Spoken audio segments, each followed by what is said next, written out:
A. Bioteknologi dan perkembangannya. Bioteknologi berasal dari kata bio yang artinya makhluk hidup dan teknologi yang artinya suatu cara alat untuk memudahkan manusia dalam memecahkan masalah atau membuat produk yang berguna. Bioteknologi dapat didefinisikan sebagai penggunaan organisme atau bagian dari organisme untuk membuat suatu produk atau jasa sehingga dapat mensejahterakan manusia. Bioteknologi mulai berkembang pesat sejak tahun 1857 setelah Louis Pasteur menemukan hasil fermentasi yang dilakukan oleh mikroorganisme. Pada tahun 1920, proses fermentasi yang melibatkan mikroorganisme sudah banyak digunakan untuk membuat larutan kimia seperti pembuatan alkohol. Bioteknologi yang memanfaatkan secara langsung mikroorganisme seperti bakteri maupun jamur secara langsung, enzim yang dihasilkan mikroorganisme dan melibatkan proses fermentasi untuk menghasilkan produk atau jasa disebut dengan bioteknologi konvensional. Bioteknologi modern tidak terlepas dari penemuan enzim-enzim yang membantu dalam proses rekayasa genetik.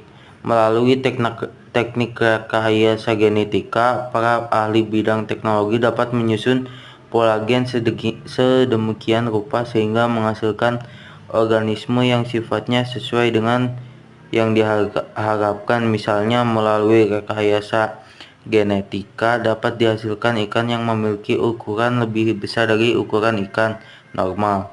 Teknik rekayasa genetika juga dikenal dengan istilah teknik DNA rekombinan, yaitu proses rekombinasikan DNA suatu organisme ke dalam DNA organisme lain. Organisme yang menggunakan bagian gen dari organisme lain di dalam tubuhnya dikenal dengan istilah organisme trans. B. Penerapan bioteknologi dalam kehidupan. Yang pertama, bioteknologi pangan. Bioteknologi pangan adalah bioteknologi yang digunakan untuk menghasilkan produk makanan dengan memanfaatkan mikroorganisme. Beberapa contoh bioteknologi di bidang pangan yaitu tapa yogurt, keju, tempe, kecap, roti, dan minuman beralkohol. Kedua, bioteknologi pertanian.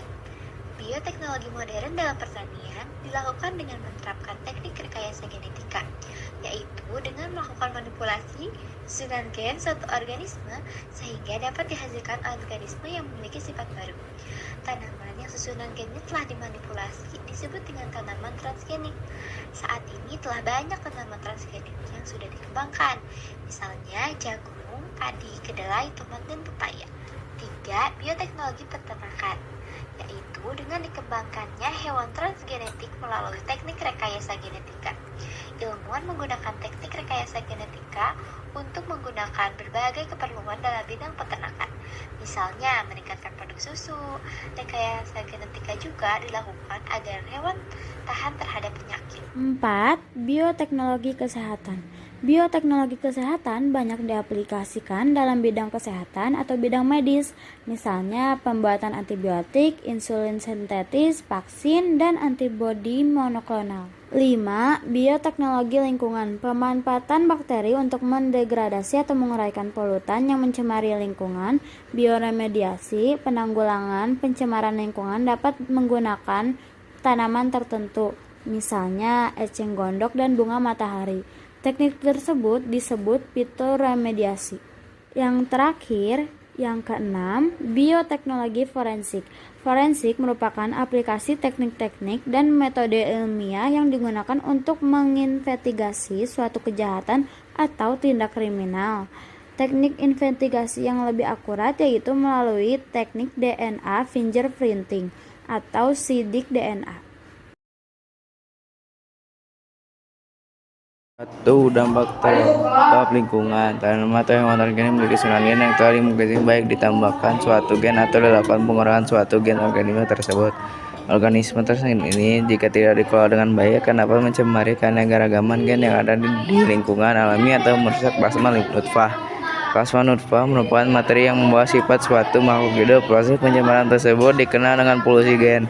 Misalnya pengembangan tanaman jagung transgenik yang tahan terhadap herbisida Jika jagung transgenik ini ditanam di lahan alami, tanaman transgenik biasanya merupakan tanaman unggul. Sifat unggul ini membuat petani lebih cenderung menanam tanaman transgenik monokultur dan tidak lagi menanam tanaman lokal. Akibatnya tanaman lokal bukan tanaman transgenik akan menjadi langka. Kondisi ini mengakibatkan terjadinya penurunan plasma nutfah. Buat dampak terhadap kesehatan, banyak masyarakat yang khawatir bahwa pengembangan tanaman dan hewan transgenik berbahaya bagi kesehatan manusia. Hal ini disebabkan di dalam organisme transgenik terhadap kondisi gen baru yang jika dikonsumsi oleh manusia kekhawatiran dapat memicu munculnya penyakit pada beberapa organ yang sensitif terhadap zat yang dihasilkan oleh organisme transgenik. Berdasarkan hasil penelitian terhadap tanaman kedelai transgenik yang mengandung gen dari kacang Brazil dapat memicu reaksi alergi pada orang tertentu yang sensitif terhadap kacang Brazil. Meskipun demikian, tidak semua orang mengalami reaksi alergi karena mengonsumsi produk tanaman atau hewan transgenik. Beberapa produk teknologi lainnya seperti alkohol dapat disalahgunakan untuk dibuat menjadi minuman beralkohol yang apabila dikonsumsi terus-menerus dapat menimbulkan dampak buruk bagi kesehatan.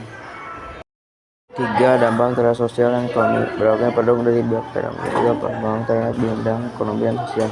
Seorang yang memiliki modal dapat mengembangkan pertanian transgenik yang dapat meningkatkan hasil panen menjadi sangat berlimpah dengan kualitas sangat baik. Tindakan ini tentunya dapat membuat petani tradisional kalah bersaing dalam pemasaran, sehingga dapat menimbulkan kerugian bagi petani tradisional. Jika masalah ini terus berlanjut, maka akan menimbulkan kesenjangan perekonomian yang semakin besar. Berikut juga apabila negara yang sudah maju dalam mengembangkan organisme transgenik memasarkan produk dalam perdagangan internasional, tentunya produk negara berkembang akan kalah akibat pengas negara pun dapat berkurang. Kondisi ini juga dapat membuat negara pengembang berkembang menjadi bergantung pada produk negara maju.